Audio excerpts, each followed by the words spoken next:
जय सिया राम, जय श्री कृष्ण। आप समस्त वैष्णव हरिभक्त जनों का सादर स्वागत है। सत्संग का जो क्रम चल रहा है श्री दत्त भगवान के 24 शिक्षा गुरु, उसमें आज की चर्चा है एक बाण बनाने वाला कारीगर।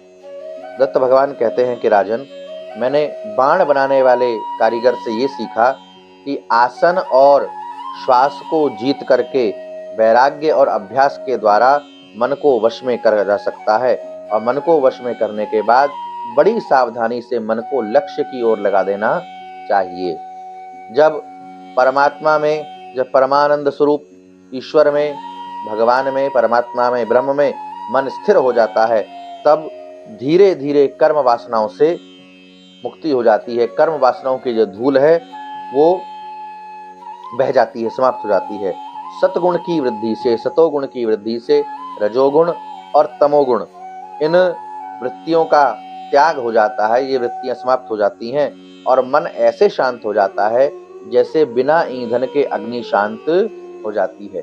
अग्नि में ईंधन ना पड़े, अग्नि में घी लकड़ी ना पड़े, तो अग्नि धीरे धीरे धीरे धीरे शांत हो जाती है और फिर समाप्त हो जाती है।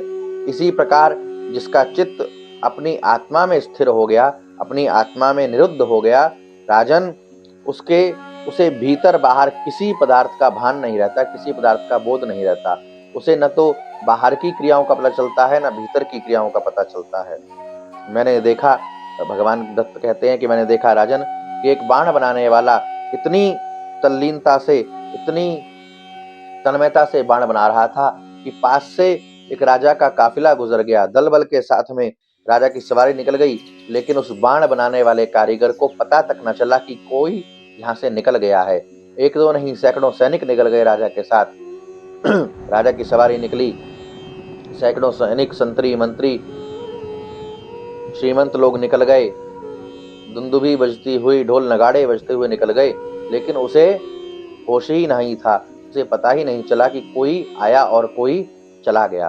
तो इसी प्रकार से धीरे धीरे, जैसे भगवान श्री कृष्ण ने श्री अर्जुन जी से गीता में कहा है, अर्जुन जी ने प्रश्न किया कि मन बड़ा चंचल है, कैसे इसको वश में करें? तो श्री कृष्ण भगवान कहते हैं कि अभ्यासेन तु कौन्तेय, हे कौन्तेय, हे अर्जुन, हे कुंती नंदन, अभ्यास के द्वारा मन को वश में किया जा सकता है।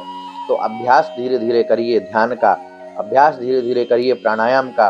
ध्यान से, प्राणायाम से चित्त एकाग्र होने लगेगा, मन एकाग्र होने लगेगा, और धीरे धीरे अभ्यास करते हुए मन की एकाग्रता इतनी बढ़ जाएगी, मन इतना एकाग्र हो जाएगा कि बाहर की हलचल, मन की हलचल जो है वो भी शांत हो जाएगी। भीतर जो विकार उत्पन्न है, कामनाओं के, विषयों के, आसक्ति के, किसी से राग, किसी से द्वेष, किसी से मित्रता, किसी से शत्रुता, वो सब समाप्त हो जाएंगे और मन ऐसा एकाग्र हो जाएगा कि आत्मा और परमात्मा अभेद हो जाएंगी।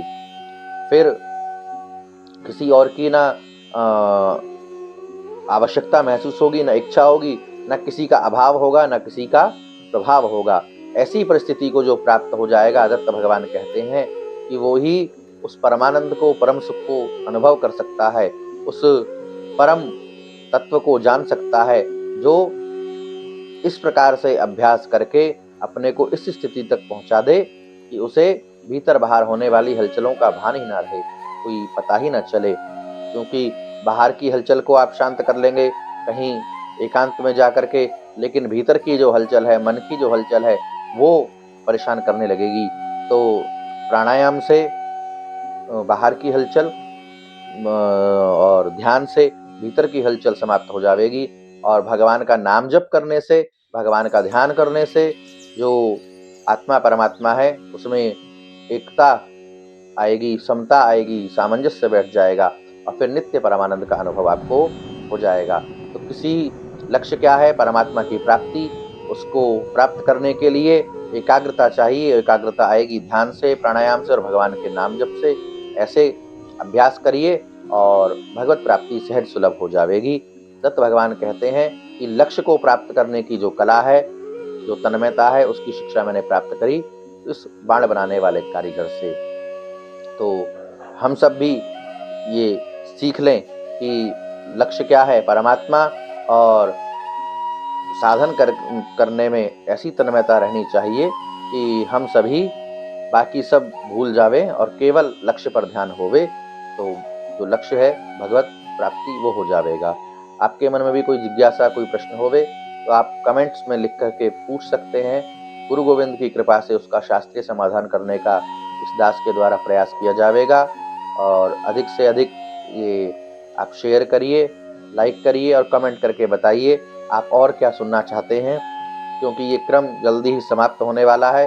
तो दूसरा कोई प्रसंग, दूसरी कोई जिज्ञासा आप लोग रखिए ताकि आगे इस सत्संग का क्रम चलता रहे। तब तक के लिए जय सिया राम, जय श्री कृष्ण।